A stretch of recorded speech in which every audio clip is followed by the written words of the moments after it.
नमस्कार, स्वदेश खबर में आपका स्वागत है। मैं हूं अनिल राणा। चलिए बुलेटिन की शुरुआत बाजार की खबर के साथ। आज बाजार की वीकली एक्सपायरी थी। अप्रैल महीने की एक्सपायरी के मौके पर बाजार में अच्छी तेजी दिखी।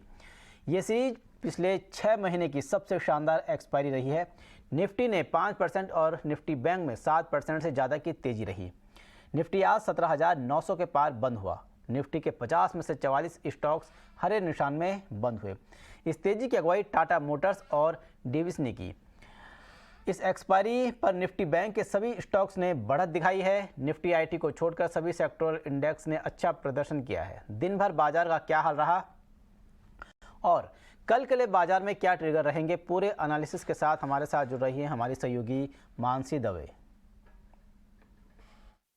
बिल्कुल, तो लगातार 4 दिनों की मजबूती और ये मजबूती कायम रही। मंथली एक्सपायरी के दिन भी बाजार में शानदार अप मूव के साथ क्लोजिंग हरे निशान में। इनफैक्ट काफी अच्छे लेवल्स के दर्शन आखिरी घंटे में हमने देखे। 17,900 के लेवल्स के पार निफ्टी में करीब 100 अंकों की मजबूती थी। बैंक निफ्टी 43,000 के पार जाकर करीब 150 अंकों की मजबूती दिखाते हुए और 300 अंकों की 350 अंकों की बढ़त हमने सेंसेक्स में भी देखी। अब बाजार में सबसे ज्यादा पॉजिटिव कंट्रीब्यूशन कहां से आ रहा था? ये कंट्रीब्यूशन था रिलायंस जैसे हेवी वेट्स की तरफ से। नतीजों के बाद अच्छी मजबूती और मोमेंटम बेस्ड कामकाज वहां पर तो नजर आ ही रहा है। ये कंट्रीब्यूशन नजर आ रहा था आईटी सेक्टर की हेवी वेट इन्फोसिस की तरफ से।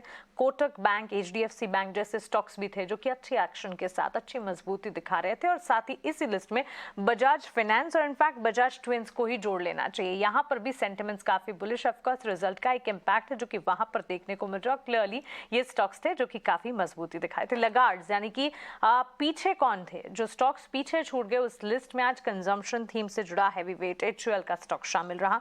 एक्सिस बैंक, एचडीएफसी लाइफ भी आज कोई खास एक्शन नहीं दिखा पाए और टीसीएस और पावर ग्रिड में भी लाल निशान के साथ बिकवाली का दबाव देखने को मिला। लेकिन इन सब के बावजूद अगर आप देखेंगे कई सारे रिजल्ट स्पेसिफिक ट्रेड्स नजर आए। जैसे जैसे अच्छे रिजल्ट्स आते गए उन रिजल्ट स्पेसिफिक स्टॉक्स में पॉजिटिव मूवमेंट दिखी। जो रिजल्ट्स बुरे आए, कमजोर आए, उनका negative impact to stock reaction में। तो ऑल इन ऑल बाजार जो है एक पॉजिटिव मोमेंटम के साथ स्टार्ट हुआ, पॉजिटिव मोमेंटम के साथ क्लोज भी होता रहा और रिजल्ट स्पेसिफिक मेजरली जो भी इवेंट्स नजर आ रहे थे वो वहीं से नजर आ रहे थे।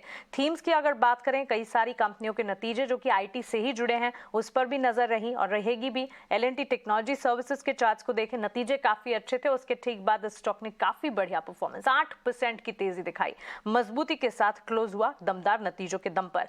रेमंड यहां पर जो बड़ी खबर ईटी नाउ स्वदेश की खबर पर मोहर लगती दिखी है, यही खबर थी जो सुबह से हम आपके सामने इसके संकेत भी दे रहे थे और अब मोहर लग चुकी है। अब स्टॉक प्राइस में इनफैक्ट आज भी हमने अच्छी खासी मजबूती एक्शन देखी, लेकिन कल के कारोबार में हमें देखना होगा क्योंकि क्लियरली ये खबर आ चुकी है कि गोदरेज कंज्यूमर जो है वो रेमंड के एफएमसीजी कारोबार को खरीदने वाली है। ये खबर पहले से ईटी नाउ स्वदेश ने आपको दी थी और अब इस खबर पर मोहर भी लगी है। तो पॉजिटिव सेंटिमेंट्स वहां से भी। रेलवे स्टॉक्स में अच्छा एक्शन था, ये एक्शन कई दिनों से जारी है। तो इरकॉन इंटरनेशनल, आईआरसीटीसी, राइट्स जैसे स्टॉक्स पर भी फोकस रहा। और सेक्टर स्पेसिफिक बाजार को अगर समझेंगे, बैंक्स एंड फाइनेंशियल्स, ऑटोमोबाइल, कुछ चुनिंदा आईटी सेक्टर और साथ ही हमने देखा टेलीकॉम प्लेस में भारतीय एयरटेल जैसे स्टॉक्स ने भी आज परफॉर्म किया। तो मजबूती के साथ अप्रैल सीरीज की एक्सपायरी करते हुए दिखी, which is a big positive.